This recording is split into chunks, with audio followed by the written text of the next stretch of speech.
মানবতা লুকিয়ে আছে রক্তদানের মাঝে। আসুন সবাই এগিয়ে আসি এমন মহৎ কাজে। রক্তদান জীবনদান, পবিত্র মানব কর্তব্য। সমাজের প্রতি এই মহান দায়িত্ব পালন করছে একেডি পরিবার।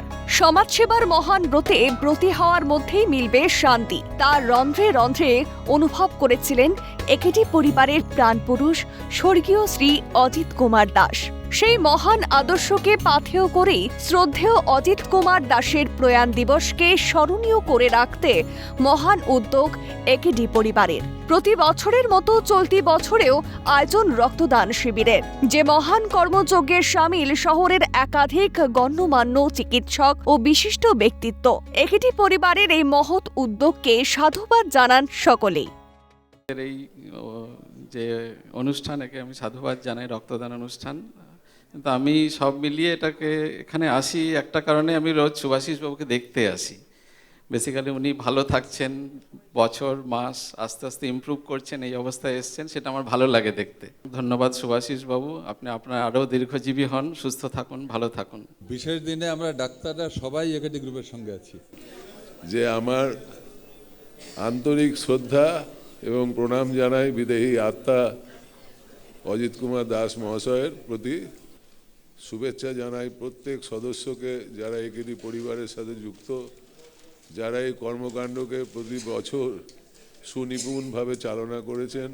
আমি সত্যিই বলতে চাই যে আজকে সমাজকে এগিয়ে নিয়ে যাওয়ার জন্য শুধুমাত্র কোনো সরকার বা নতুন সরকারের কাছে আমাদের অনেক আশা 100 বার, কিন্তু তার সঙ্গে আমাদের ইন্ডিভিজুয়ালি, যেরকম আজকে চ্যানেলের পক্ষ থেকে দেখতে পাচ্ছি রক্তদানের শিবির আয়োজন করা হয়েছে, বা আমাদের নিজেদের ডাক্তারদেরকেও চেষ্টা করতে হবে ব্যক্তিগতভাবে সমাজের যে জায়গাগুলো আমরা হেল্প করতে পারি সেগুলোকে করে সমাজকে আরও আগে এগিয়ে নিয়ে যাওয়ার জন্য নিয়ে যেতে হবে। খবর, রাজনীতি, বিনোদনের সীমায় নিজেকে আবদ্ধ না রেখে সামাজিক কাজে মানবতার বন্ধনকে সুদৃঢ় করতে বদ্ধপরিকর একেডি পরিবার, তা বলার অবকাশ রাখে না।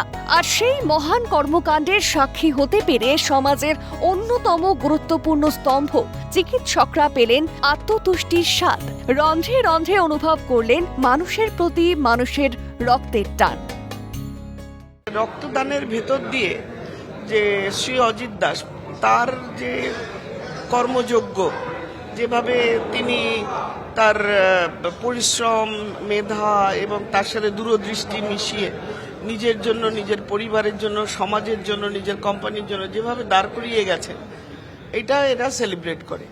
এবং একটা কিসের ভেতর দিয়ে এমনি সেলিব্রেশন তো হয়, কিন্তু রক্তদান দিয়ে মানুষের জীবনে রক্তটা এমন একটা জিনিস উইচ ইজ নট পারচেসেবল। চিংড়িঘাটার যানজটের বারণ, পেশাগত ব্যস্ততার অজুহাতের কারণ, কিন্তু ডাক দিয়েছে যখন ক্যালকাটা নিউজ ও সিটিভিএনের মতো স্বজন, তখন কি না এসে পারা যায়? রক্তের বন্ধনে বাঁধিবি কি মোড়ে।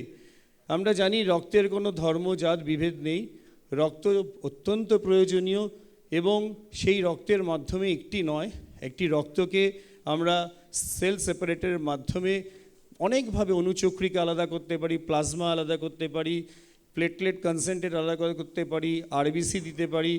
এবং এই যে প্যাকড সেল ভলিউম, তাহলে একটা মানুষের রক্ত থেকে অন্তত ন্যূনতম 4 জন রুগী তারা উপকৃত হতে পারেন।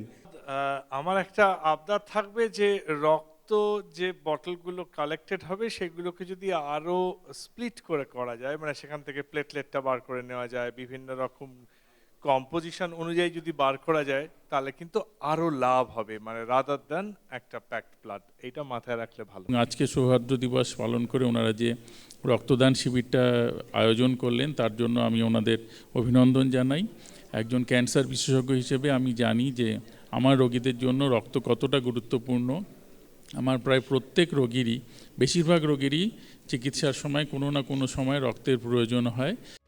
রক্তদানের এই মহান দায়িত্ব পালনে এদিন সামিল একেডি পরিবারের একাধিক মহানুভব সদস্য, যাদের সমাজের প্রতি দায়িত্ববোধই সুগম করল আগামী পথ।